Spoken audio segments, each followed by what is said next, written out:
interesting from different angles. Let's hear your take. Thank you, Kenneth. I want to take you back to 1986. When President Museveni came to power, he was officially 42 years old. Now, he has ruled us for 40 years. He's making 40 years in January. So that means by next January, he'll be around 82 when he clocks 40 years in power. Now, the individuals of who are leading either parties or factions of the parties that Honorable Mao mentioned as members of the coalition of the willing, I want to just put a spotlight on those individuals. One, Norbert Mao, 58 years of age. Two, Nandala Nathan Mafabi, 59 years of age. Jimmy Akena, 57 years of age.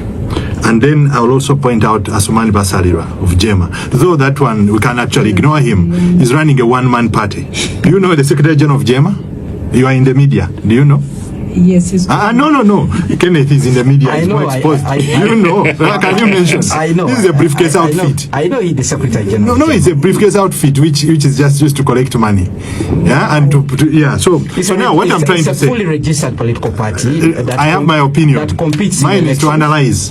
You can have a party on paper. Mine is to analyze and tell you that this one is inconsequential. This one carries weight. This one, yeah. So why I'm putting a spotlight on the edges of these people is that there are people who have just gone through their youthful years, then gone through a midlife crisis, spent in the opposition trenches, where, Norbert Mao is the same man who told us, I was an ardent listener of one of the political talk shows, where he said, he was a regular panelist, and he said that the fish starts rotting from the head. That was, amidst one of those major corruption scandals. He actually said recently that he's a professor of opposition politics. Exactly. So President Museveni's long stay in power has extinguished the political hopes of these gentlemen. After going through midlife crisis, and they have gone into their late 50s, now they see no hope.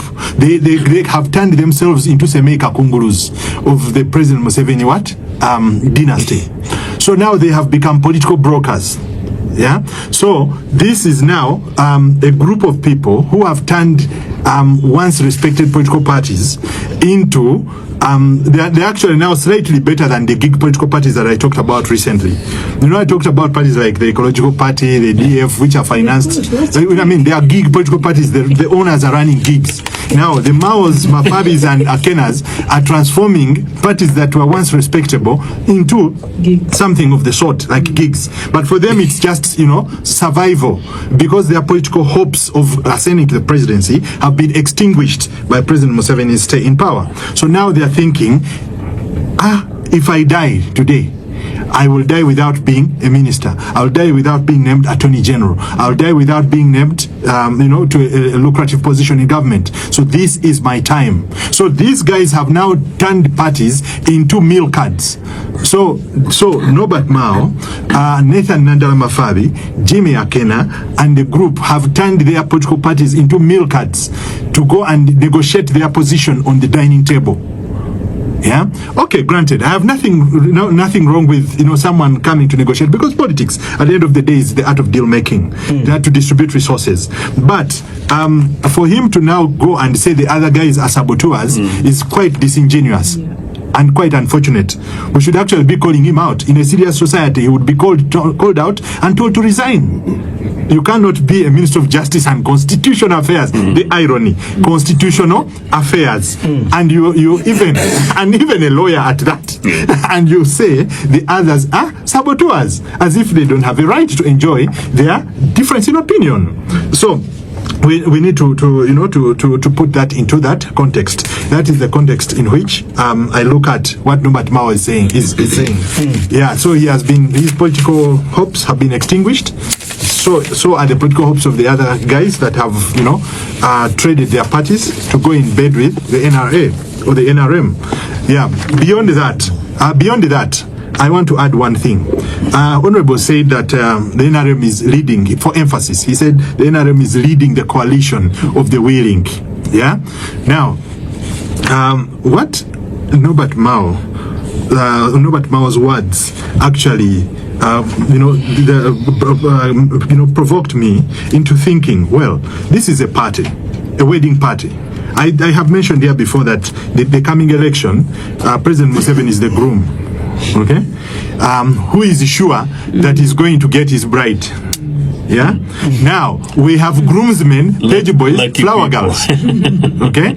Now the coalition of the willing has groomsmen, page boys, and flower girls. Now, for purpose of context, Kenneth, flower girls and page boys tend to enjoy the wedding more than the groom. We can't allow you to describe leaders to that point. No, you cannot. You want to become a dictator as well. You have to allow me. This is my freedom of speech. Not only that, this language of analogy. Yes. Norbert Mao is perfect at that. You see, these are page boys. Page boys will never understand what it means when you're going to a marriage, you're going to a union. So when family members say, we don't like that bride that this man is going to marry, the page boys will not understand, because for them it's an opportunity to put on a tuxedo and put on a suit. Maybe the chairman organizing committee. No, he's not. It's a page boy. No, it's a page boy. No, it's a page boy. The page boy is excited. Cheno is about to ask you who is holding the chairman's bag. I am getting jealous, concerned. No, by the way, as a matter of interest and very personal, my daughter wedded recently, and it was a fantastic wedding. And by the way, one of the few things when I returned from Egesa that I genuinely enjoy at home, the Kuangela, I've said it again and again and again, and weddings. And part of my concern is that people don't keep time. These things should really start from 10 o'clock in the morning, get the colorful event, hit 4 o'clock, and people genuinely dance. I'm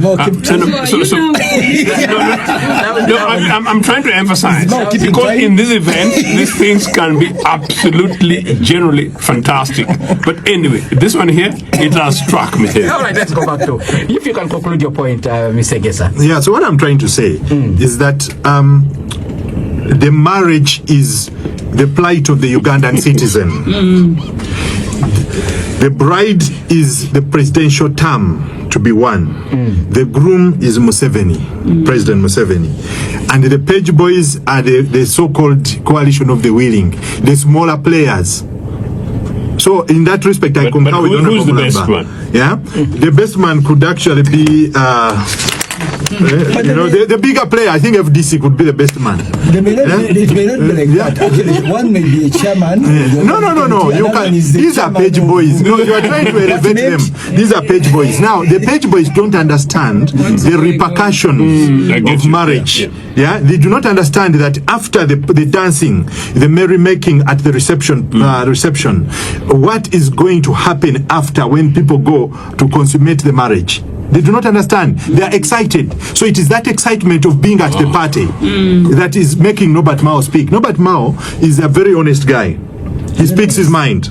He speaks his mind.